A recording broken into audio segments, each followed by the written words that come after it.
हड़ताल पर देश भर के डॉक्टर्स हैं। आईएमए ने 24 घंटे हड़ताल का ऐलान किया है। रेप मर्डर कांड पर जल्द कार्रवाई की मांग कर रहे हैं। अस्पतालों में ओपीडी सेवाएं बंद हैं। आपातकालीन सेवाओं पर हालांकि असर नहीं है। कल सुबह 6 बजे तक यह हड़ताल जारी रहेगी।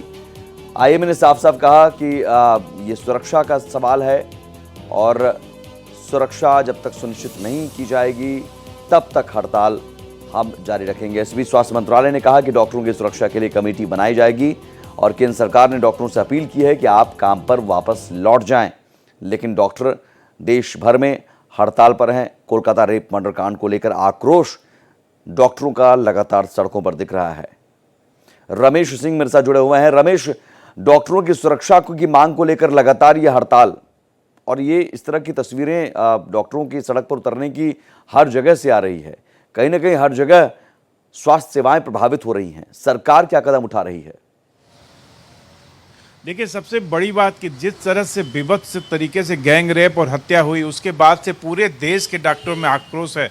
महिला डॉक्टरों से बात करने पर उनका कहना है कि जो डॉक्टर का पेशा है, चाहे इलाज हो चाहे दवा लिखने का काम हो, वो बहुत ही शांत दिमाग से ही बेहतर तरीके से किया जा सकता है। पर जब हमें भय रहेगा कि हमारे साथ कुछ भी घटना घटित हो सकती है, तो उस भय के माहौल में हम अच्छे से इलाज कैसे करेंगे? बहुत जेन्युइन बात करते हैं डॉक्टर। और लगातार हमले भी होते रहे हैं और ये जो जघन्य घटना घटी उसके बाद कहीं ना कहीं डॉक्टरों में भय व्याप्त है। आप देखिए, पूरे देश के डॉक्टर इस समय विरोध प्रदर्शन पे हैं। आईएमए के बाद जो प्राइवेट डॉक्टर थे वो भी, उनका भी समर्थन मिला है। साथ ही साथ नर्सिंग स्टाफ भी समर्थन में उतर आया है। तो कहीं ना कहीं ये जो आंदोलन है डॉक्टरों का, वो लगातार बढ़ता जा रहा है और उससे कहीं ना कहीं देश भर की स्वास्थ्य सेवाएं बाधित हुई हैं और तमाम मरीजों को परेशानी भी हो रही है।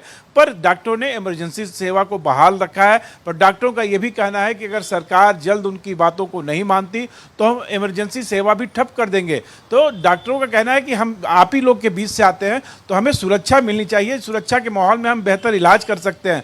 पर अगर हमें लगातार भय रहेगा, मारपीट का भय रहेगा, रेप का, तो हम कैसे काम करेंगे? साथ ही साथ आज केंद्र सरकार के स्वास्थ्य मंत्रालय ने भी कहा है कि हम डॉक्टरों की मांग के लिए कमेटी बना रहे हैं। साथ ही साथ हम राज्यों से भी सुझाव मांगेंगे कि वो डॉक्टरों की सुरक्षा कैसे की जा सकती है। साथ ही साथ आप देखिए, पूरे देश में अब पश्चिम बंगाल में ममता बनर्जी सरकार को लेकर भी विरोध प्रदर्शन बढ़ गया है और जांच जब से सीबीआई के हाथों में गई है तब से जांच में नए नए तथ्य सामने आ रहे हैं। तो कहीं ना कहीं डॉक्टरों का विरोध प्रदर्शन लगातार जारी है। उनका कहना है कि जब तक सरकार की तरफ से लिखित में हमें कोई आदेश नहीं मिलता तब तक हमारा ये जो विरोध प्रदर्शन है ये जारी रहेगा। लेकिन मांग क्या सेंट्रल प्रोटेक्शन एक्ट भर है या फिर इसके अलावा भी और भी मांगे हैं? नहीं, सेंट्रल प्रोटेक्शन एक्ट एक मांग है जो सबसे अहम मांग है, जिसके लिए डॉक्टर लगातार कर रहे हैं। उनकी दूसरी मांग है कि जो भी पीड़िता है जिसकी हत्या की गई है गैंग रेप के बाद, उनके परिवार को एक अच्छी राशि दी जाए। क्योंकि आप देखिए कि आज के समय में 10 लाख रुपए कुछ मायने नहीं रखते। उनका कहना है कि कम से कम 1 करोड़ रुपए का कंपनसेशन मिलना चाहिए। एक डॉक्टर थी, होनहार डॉक्टर थी, ट्रेनी डॉक्टर थी और जिस तरह से परिवार की अकेली बेटी थी। लेकिन रमेश, यहाँ सवाल ये है कि अगर इस तरह की घटना है, डॉक्टरों को सड़क पर उतरना पड़ रहा है और बार बार कहना पड़ा है, तब भी सुरक्षा को लेकर सिर्फ आश्वासन या कमेटियों की बात हो रही है, इतनी बड़ी घटना के बावजूद। यहाँ तो तुरंत सरकार को, चाहे राज्य हो या केंद्र, डॉक्टरों की सुरक्षा की चिंता है तो उस चिंता को दूर करने के लिए सामने आना चाहिए, उपाय करने चाहिए। बिल्कुल, आप देखिए कि अब तक कभी केंद्र सरकार के किसी भी बड़े नेता ने या बड़े अधिकारी ने डॉक्टरों से बात करने की कोशिश नहीं की। आप देखिए, पहले दूसरे दिन में जेपी नड्डा ने डॉक्टरों की एक कमेटी को बुलाया और उसको बातचीत किया और उसके बाद भी आश्वासन मिला। उनको कोई लिखित जवाब नहीं मिला कि वो सुरक्षा के लिए लिखित कुछ आश्वासन कर रहे हैं। पर कहीं ना कहीं डॉक्टरों का विश्वास टूटा है और उसके बाद आप देखिए कि पूरे देश में जो विरोध प्रदर्शन था वो लगातार बढ़ता जा रहा है। आप देखिए कि 9 अगस्त की घटना है, आज आप हो गए, तो इतने दिनों में अभी तक सरकार ने कोई ऐसा कदम नहीं उठाया जिससे कि डॉक्टरों में विश्वास पैदा हो कि अगर हम रात में काम करेंगे तो हम सुरक्षित रहेंगे। और ये हमले लगातार होते रहे। कहीं भी किसी पेशेंट के साथ अगर गलत होता है तो उसका परिवार कहीं ना कहीं डॉक्टरों पर बहुत ज़्यादा आक्रामक हो जाता है। उनका कहना है सुरक्षा की इतनी व्यवस्था रहे कि हमारे ऊपर हमले ना हो, हमारे अंदर भय ना हो। हमें यह हो कि अगर हमारे ऊपर अगर कोई हमला होगा तो ये आदमी मेरी सुरक्षा करेगा। उनका कहना है कि हॉस्पिटलों में जो गार्ड हैं उनके पास डंडा तक नहीं रहता है, फिर हम कैसे सुरक्षा करेंगे? तो हमें एक बाउंसर रहे हॉस्पिटलों में, जैसे कि प्राइवेट हॉस्पिटलों में रहते भी हैं, और साथ ही साथ पुलिस के साथ उनका पुलिस का तालमेल अच्छा हो, जिससे कि पुलिस तत्काल वहां पहुंच सके। जबकि सरकारी हॉस्पिटलों में पुलिस रहती भी है, तमाम तरीकों के केस आते हैं इसके लिए, पर उनका कहना है कि पुलिस का एक्शन नहीं होता है। और आप देखिए कि कलकत्ता हाई कोर्ट भी इसी तरह की बात करता है कि पुलिस की मौजूदगी में डॉक्टरों पे हमले हो रहे हैं, आखिर पुलिस कर क्या रही है? तो इसका मतलब पुलिस ने कहीं ना कहीं, पुलिस कमजोर है, पुलिस उसके ऊपर पर्याप्त कदम नहीं उठा रही है। लेकिन ये तो बड़ी अजीब स्थिति है कि पॉलिटिक्स के लिए, सियासत के लिए तो ममता बनर्जी भी सड़क पर उतर रही हैं, डॉक्टर्स अपनी मांग को लेकर उतरे हुए हैं, तो ममता बनर्जी जो सीएम है वो भी सड़क पर उतर रही हैं।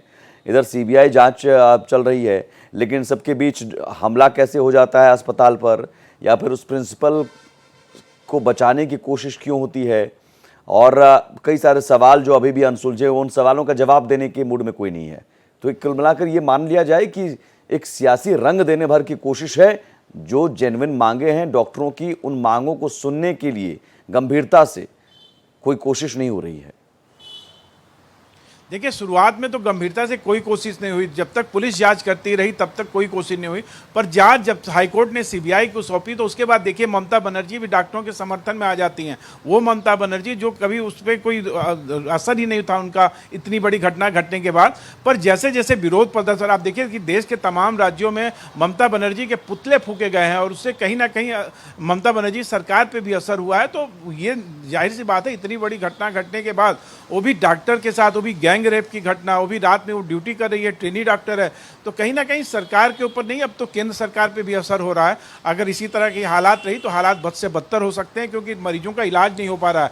अगर कहीं खुदा न खास्ता डॉक्टरों ने इमरजेंसी सेवा भी ठप की, तब सरकार क्या कदम उठाएगी, ये देखने वाली बात होगी, अगर सरकार समय रहते इस मुद्दे पर कोई बीच का रास्ता नहीं निकालती है।